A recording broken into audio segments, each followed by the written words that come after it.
আজকে আমরা বেসিক্যালি যে টপিকটা নিয়ে আলোচনা করব সেটা হচ্ছে যে কীভাবে আমরা ফেসবুকে প্রফেশনাল মোডটিকে অফ করতে পারি। চলো দেখা যাক।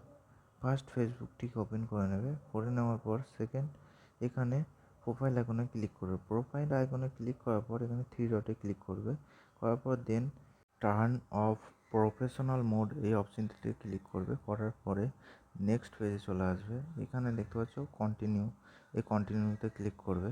করার পর নেক্সট পেজে চলে আসবে, এখানে টার্ন অফ এই অপশানটিতে ক্লিক করবে। করার পর দেন আরেকটি নতুন পেজ তোমাদের সামনে চলে আসবে। এখানে দেখতে পাচ্ছ রিভিউ ডিফল্ট সেটিংস, এই অপশানে ক্লিক করবে। করার পর নেক্সট আরেকটি ইন্টারফেসে চলে আসবে।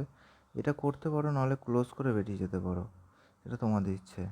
করার পরে এখানে পাবলিক করে দেবে, নাহলে তোমাদের ইচ্ছা মতো করে নেক্সট করে দেবে। এখানে কনফার্মে ক্লিক করবে, নাহলে এডিট করে নেবে। করার পর এখানে ডানে ক্লিক করবে। ডানে ক্লিক করলে কমপ্লিট হয়ে যাবে। তো আমরা কীভাবে বুঝবো যে প্রফেশনাল মোডটি অফ হয়েছে কি না?